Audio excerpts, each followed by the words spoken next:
Okay, तो ये lecture में हम स्टैंडर्ड डायमेंशन देखेंगे रूम्स के। सबसे पहले स्टार्ट करते हैं मास्टर बेडरूम से। तो मास्टर बेडरूम में जो है हमारा डायमेंशन तुम देख सकते हो।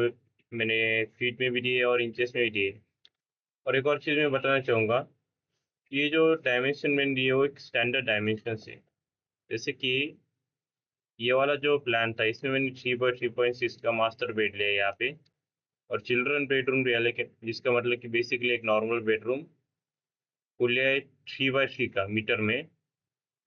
अब यहाँ पे मैंने जो स्मॉल बेडरूम जो है उसका मैंने दिया था 3x3.04 बाय 3.04। ये हमारा स्टैंडर्ड होता है मीटर में।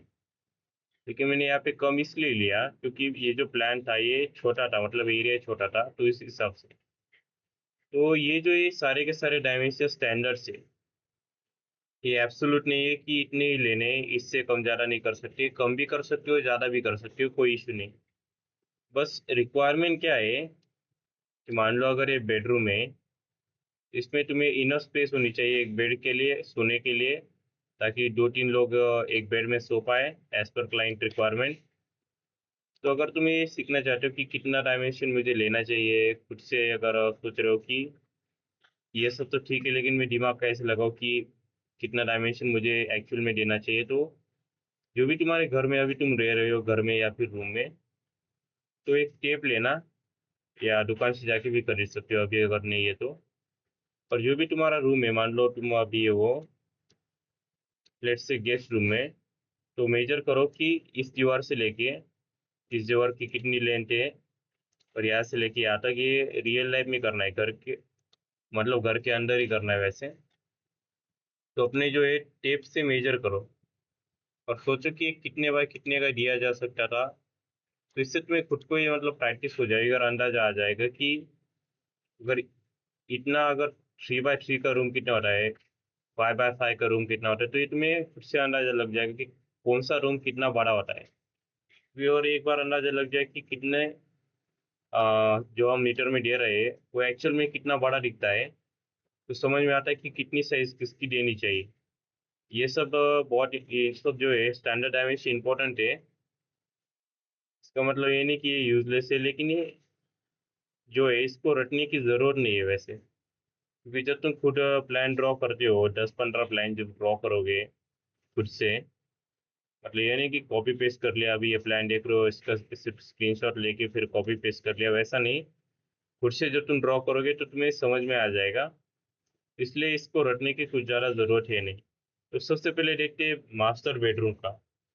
तो मास्टर बेडरूम में जो है स्मॉल साइज क्या आती है, 12x14 फीट, या फिर 3.65 बाय 4.26 मीटर।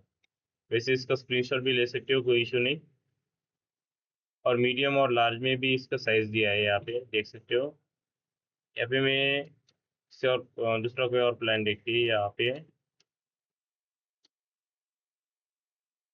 जैसे ये वाला प्लान हम यहाँ पे देखेंगे। तो बेडरूम का साइज यहाँ पे दिया है 12 फीट बाय 10 फीट 8 इंच, ये वाला।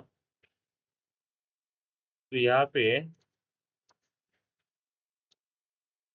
बेडरूम का साइज हमें, मतलब ये कितने साइज का बेडरूम, ये मीडियम साइज बेडरूम है बेसिकली।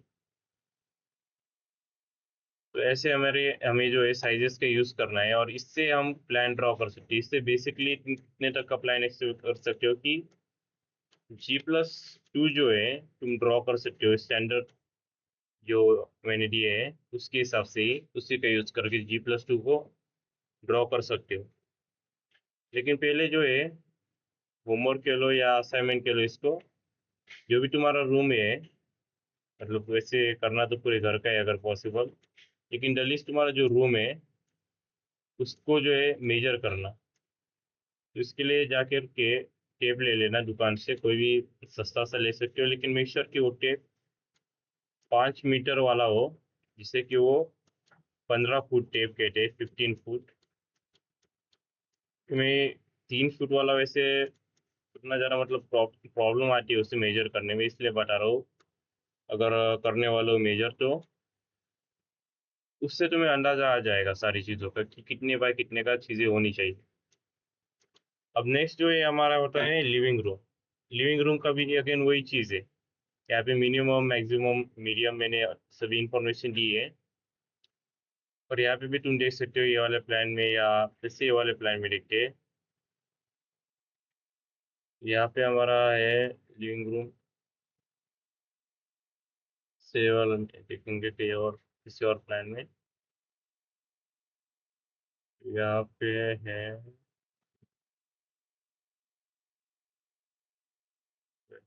ओपन एरिया, तो यहाँ पे हमारा ड्राइंग रूम है, लेकिन लेट्स यहाँ पे लिविंग रूम क्यों नहीं मिल रहा। Career art living room 11 feet 10 inch by 15 feet.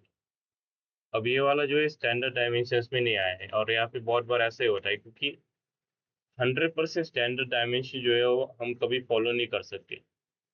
तो इस हिसाब से अगर हम देखेंगे तो ये स्मॉल साइज का लिविंग रूम है। तो यहाँ पे नेक्स्ट हमारा आता है स्टडी रूम, और उसके बाद है हमारा, उसके पहले देखते स्टडी रूम का। वैसे इन सब के स्क्रीनशॉट निकाल लेना, उसके लिए भी आखिर में टाइम दे दूंगा, या अभी भी निकाल सकते हो, कोई इशू नहीं। यहाँ पे स्टैंडर्ड स्टडी रूम हमारा हो गया। नेक्स्ट है हमारा स्टैंडर्ड डाइनिंग रूम। तो डाइनिंग रूम जो है, यहाँ पे डाइनिंग रूम इस वाले ड्राइंग में देखेंगे, डाइनिंग रूम हमारा है यहाँ पे 14 feet 5 inch by 11 feet. Basically ये ऐसा कह सकते हो कि ये थोड़ा सा मीडियम में आता है, ये हमारा मीडियम साइज डाइनिंग रूम है। नेक्स्ट है हमारा किचन। अब ये किचन जो है ज़्यादातर टाइम अपने डायरी रूम का अटैच होता है, उसका रीज़न मैंने पिछले वाले वीडियो में बताया है। तो ये हमारा 9 फीट 10 इंच बाय 7 फीट, तो ये कितने भी कैटेगरी में हो, ये वो हमारा मीडियम की कैटेगरी या स्मॉल के भी कह सकते हो। और मास्टर बाथरूम और बाथरूम दोनों में फ़र्क क्या आता है। मास्टर बाथरूम जो है वो मतलब ज़्यादा बड़ा होता है, उसको हम शावर और वो सब उसमें होता है। और बेसिक जो बाथरूम होता है, जो टॉयलेट होता है, उसमें सिर्फ एक टॉयलेट होता है, शावर और वो सब ज़्यादा होता नहीं है। तो ये दोनों का डिफरेंस होता है, एक बेसिक टॉयलेट। अब नेक्स्ट है हमारा स्टोर रूम। इसका भी स्क्रीनशॉट ले लेना। स्टोर रूम का सबको पता है कि चीज़ों को स्टोर करने के लिए उसका यूज़ होता है। तो ये सारे के सारे डायमेंशन जो है एक बार स्क्रीनशॉट निकाल के पढ़ लेना, और उस हिसाब से तुम्हें प्लान जो है वो ड्रॉ करने का ट्राई करना है। इसके लिए जो है एक चीज़ मैं बताना चाहूँगा, जो भी तुम्हारा घर है, मान लो अगर घर में रह रहे हो तो उसका पूरा एरिया मेजर करो, सारे के सारे रूम्स प्लस वॉल थिकनेस, उसको मेजर करो, और देखो कितने बाय कितने का तुम्हारा घर है या फिर रूम है। अगर कोई पीजी में रह रहा है तो उस हिसाब से, और उससे मेजर कर लेने के बाद उसको same to same copy paste करना है, same to same AutoCAD पे। ऑटो कैड पे उसे ड्रॉ करना है, और ऑटो कैड पे ड्रॉ हो जाने के बाद क्या करना है, नेक्स्ट, अब नेक्स्ट तुम्हें खुद से ड्रॉ करने का अटेम्प्ट करना है। अब नेक्स्ट स्टेप में तुम क्या करोगे, जो भी तुम्हारा है, जितने बाय जितने का तुम्हारा रूम है, वो सारे, वो लेंथ और ब्रेथ तो सेम लेनी है रूम। चेंजेस क्या करने, चेंजेस ये करने कि यहाँ पे जो भी तुम्हारे रूम्स है, वो सारे के सारे रूम्स में तुम्हें चेंजेस लाने हैं, मतलब खुद से वो डिज़ाइन करना है। ये चेंज करना है सिर्फ एक चीज़, तो इससे होगा ही कि तुम्हारा अंडरस्टैंडिंग बेटर होगी। और जाने से पहले एक और चीज़ देख लेते हैं, कॉलम बीम और स्लैब के साइजेस। तो यहाँ पे कॉलम का साइज जो है हमारा रहता है 0.23 मीटर बाय 0.38 45 0.53 और 0.68 मीटर। तो यहाँ पे बात क्या आती है, हमने 0.23 मीटर क्यों लिया है, क्योंकि हमारी जो एक्सटर्नल वॉल्स होती है जहाँ पर हम ज़्यादातर कॉलम्स देते हैं, वो हम मेजोरिटी ऑफ द टाइम उनकी जो थिकनेस लेते हैं वो हम लेते हैं 0.23। तो इसलिए उसका सही इंचेस में डिस्क्रिप्ट है यहाँ पे, फीट एंड इंचेस में। नेक्स्ट है हमारा बीम। बीम का भी अगेन, बीम को हाइड करने के लिए जो है वॉल के अंदर ही, ताकि वो हाइड हो जाए जब हम वॉल को ऊपर कंस्ट्रक्ट करेंगे, हम उसका साइज ज़्यादातर लेते हैं 0.23 या 0.15। इंटू मतलब 0.15 बाय 0.38, 45, 53 और 0.68, या तुम इंचेस में भी देख सकते हो। उसके बाद आता है स्लैब थिकनेस। स्लैब की थिकनेस ज़्यादातर मैंने 0.50 ही देखी। मैंने अभी तक रेयरली जो है 0.1 बहुत रेयर होती है और वो ज़्यादातर कभी यूज़ भी नहीं होती। 0.2 जो है वो थोड़ा सा हेवी हो जाता है। ज़्यादातर टाइम जो है 0.15 ही रहती है। अब नेक्स्ट हम देखेंगे यहाँ पर स्टेयरकेस के कंपोनेंट्स क्या होते हैं। स्टेयरकेस में क्या होता है, राइजर और थ्रेड करके दो चीज़ें होती है, वो मैं बता देता हूँ। राइजर क्या होता है, जब स्टेयरकेस देखी होगी ऐसे हमारी स्टेयरकेस होती है, इसमें जो अप जो पार्ट होता है जो ऊपर जाता है, इसे हम कहते हैं राइजर। ये हमारा हो गया राइजर। उसके बाद जो हॉरिजॉन्टल पार्ट जो होते हैं ये वाला, इसे हम कहते हैं थ्रेड्स। ओके, तो राइजर मतलब जो वर्टिकल होता है, तो राइजर की हमें जो हाइट देनी है, ले जो हम हाइट देंगे राइजर की, वो हमें देनी होती है 0.50 टू 0.2 मीटर। और उसके बाद जो है फीट और इंचेस में आता है 6 to 8 इंच। थ्रेड जो है, अब थ्रेड जो हॉरिजॉन्टल है उसकी हमें ब्रेड देनी होती है। तो ये जो ब्रेड हमें देनी है वो हमें देनी होती है 0.25 टू 0.30। नेक्स्ट है हमारे लैंडिंग डेप्थ। यहाँ पे लैंडिंग डेप्थ जो चीज़ होती है वो होती है इक्वल टू रन विड्थ। अब यहाँ आता है लैंडिंग डेप्थ क्या चीज़ होती है, तो वो यहाँ पे मैं उसे ड्राइंग से समझाता हूँ। पहले इसे इरेज कर लेते हैं। जो हमारी स्टेयरकेस होती है, यहाँ पे हमारी लाइन नहीं आ रही है, ये वाला प्लान में से कंप्लीट नहीं है। ये वाला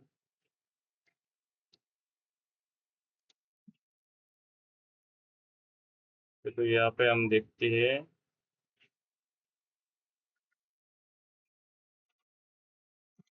ओके, तो ये जो लैंडिंग विड्थ होती है, ये हमारी लैंडिंग डेप्थ, यहाँ पे जैसे मैंने बताया है यहाँ पे लैंडिंग डेप्थ हमारी हमेशा ये वाली होती है, इसकी डेप्थ। इसमें से पता समझा दो, ये वाली जो लैंडिंग की जो जिसे डेप्थ कहते हैं, कई बार उसे ब्रेड भी कहते हैं कई लोग, वो हमेशा हमारी इक्वल होती है स्टेयर केस की जो रनवे है। जैसे यहाँ पे बोला है रनवे विड्थ। अब रनवे विड्थ क्या है,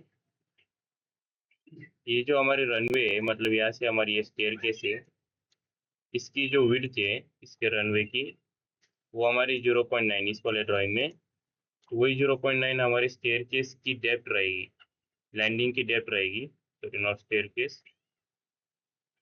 नेक्स्ट आता है रनवे विड्थ क्या रहनी चाहिए। रेजिडेंशियल के लिए 0.9 और कमर्शियल के लिए 1.2। तो मैंने यहाँ पे ये जो प्लान था, यहाँ पे मैंने इसके रनवे विड्थ जो है वो लिए 0.9, क्योंकि मेरा वाला रेजिडेंशियल का प्लान था। अब यहाँ पे हेडरूम फॉर स्टेयर केस। अब हेडरूम क्या चीज़ होती है वो भी मैं एक बार बता देता हूँ।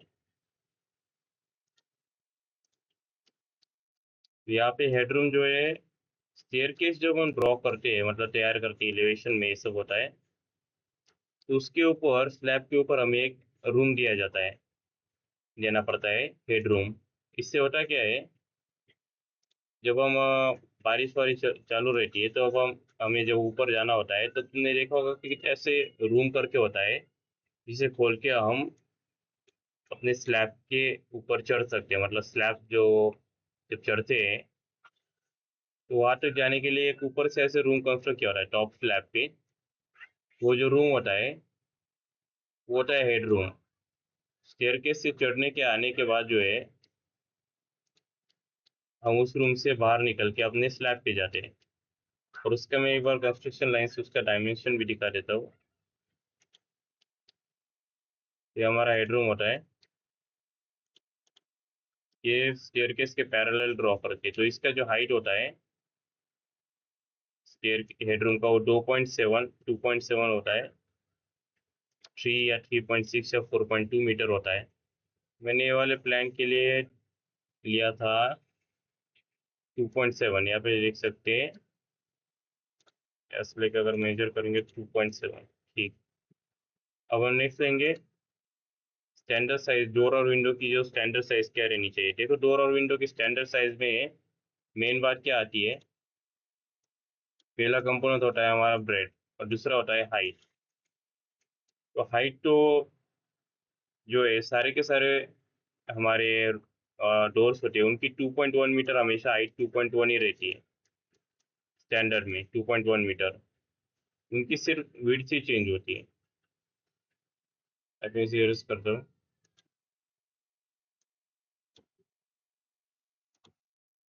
तो हमारा एक्सटर्नल डोर जो होता है उसकी हाइट 1.5 रहती है। यहाँ पे दिखाते ड्राइंग से समझते हैं। एक्सटर्नल डोर तो ये हमारा जो एंट्री जहाँ से करते हैं लिविंग रूम में, वो हमारा एक्सटर्नल डोर होता है। क्यों? क्योंकि यहाँ पे जो भी बाकी इंटरनल डोर का 0.9 मीटर होता है ब्रेड, हाइट सभी की सेम ही होती है। यहाँ पे मैं दिखा देता हूँ एक बार। इसका जो ब्रेड आएगा वो यहाँ से, क्योंकि हम 2D में यहाँ पे टॉप व्यू देख रहे हैं प्लान में, तो यहाँ पे हमारा ब्रेड आता है 1.05। तो इसके लिए मैंने 1.05 लिया था और 1.5, तो यहाँ पे एक मिस्टेक है वाले प्लान में ऐसे। तो इसके बाद जो है यहाँ पे इसका हाइट मैंने लिया था 2.1। बाकी ये फ्रेम का हाइट था, फ्रेम का हाइट वैसे 0.15 होता है, तो थिकनेस होती है वो। तो ये हमारा हो गया एक्सटर्नल डोर का। अब इंटरनल डोर का जो है यहाँ पे मैं एक बार दिखा देता हूँ इंटरनल डोर्स। यहाँ पे जो इंटरनल डोर है इसकी भी यहाँ पे ब्रेड ही देख सकते हैं क्योंकि टॉप व्यू है, तो ये देखते हैं 0.9। तो यहाँ पे 0.9 हमारा है इंटरनल डोर। तो इसके बाद है जो भी हमारे बाथरूम टॉयलेट जो है या स्टोर रूम, उनके लिए हमें 0.75 का ब्रेड का जो है हम डोर ड्रॉ करते हैं। जैसे यहाँ पे अगर देखेंगे तो आयर आ दो, यहाँ पे ये जो टॉयलेट है इसके दरवाजे की हाइट है 0.75 मीटर। तो ये हमारा, इसके बाद ये विंडो सील, विंडो जो है उसके भी आगे वाले लेक्चर में बताऊंगा कि विंडो ड्रॉ कैसे करते हैं। तो यहाँ पे विंडो और विंडो सील ये समझते हैं। पहले विंडो क्या चीज़ है, यहाँ पे जो विंडो है इसकी हम हाइट देखते हैं, क्योंकि यहाँ पे यहाँ से लेके यहाँ तक देखेंगे क्योंकि बाकी विंडो की मैंने फ्रेम ड्रॉ की थी जो 0.15 की है। तो इससे देख सकते हैं 0.15 की। तो विंडो क्या हमारी ये हो गई ब्रेड, जो कि हमें टॉप व्यू में देखेंगे 1.2। उसके बाद ये रही हमारी विंडो की हाइट, यहाँ से अगर हम देखेंगे ऐसे लेके यहाँ तक तो 1.2। ठीक है। अब नेक्स्ट चीज़ है विंडो सील हाइट। अब ये क्या होता है, तो विंडो जो है यहाँ पे अगर हम देखेंगे तो यहाँ पे एक बार मैं ऐसे बता देता हूँ ड्रॉ करके कि विंडो सी लाइट क्या होती है। तो यहाँ पे मान लो हमारी विंडो है और ये हमारा फ्लोर है। तो फ्लोर के या फ्लोर से लेके विंडो तक की जो हाइट है वो होती है हमारी विंडो सील हाइट। यहाँ पे मैं इसे erase कर देता हूँ वैसे। या तो देख सकते हो विंडो सील हाइट जो है हमारी रहनी चाहिए 0.75 से लेकर 1.05। ये वाले प्लान में कितनी ड्रॉ की थी वो देखना पड़ेगा वैसे। 0.75, ठीक है। तो ये हमारी विंडो सी लाइट होती है। तो ये हमारी होगी विंडो सी लाइट। अब नेक्स्ट चीज़ है कि जो हम ऑटो कैड में हम ड्रॉ करते हैं तो वहाँ पे हमें बहुत सारे ऑप्शंस मिलते हैं। मैंने पहले ऑटो कैड बेसिक में समझाया कि स्क्रॉल डाउन करने के बाद यहाँ पे ऑप्शन होता है शीट्स का। मान लो मुझे सिविल मैट्रिक ड्रॉ करना है, तो ये जो शीट्स होती है हमारी सारी की सारी, इसके कुछ साइजेस होती है। मान लो तुम्हें क्लाइंट को फॉर एग्जांपल देना है A1 साइज में, तो उसके लिए साइज जो होगी वो ये वाली होगी, ये हमें सेट करनी पड़ती है। वो हम अपकमिंग लेक्चर्स में देखेंगे। फिलहाल के लिए समझ लो कि ये सारी साइजेस होती है और ये स्टैंडर्ड होता है, हमेशा ये साइजेस हमें सेट करनी पड़ती है। और इसका ऑप्शन भी हमें यहाँ पे अगर कंट्रोल P करके अगर देखेंगे प्रिंट करने के लिए ऑटो कैड में, तो ऑप्शन इसका भी मिल जाता है यहाँ पे कंट्रोल P करेंगे, यहाँ पे हमें वर्ड से नहीं सॉरी,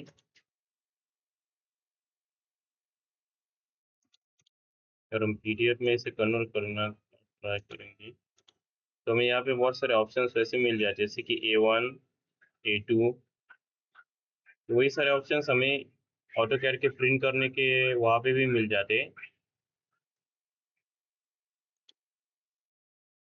लेकिन इस शीट को सेट करने के वो के वाले जो डायमेंशन होते हैं वो बहुत ज़्यादा काम आते हैं।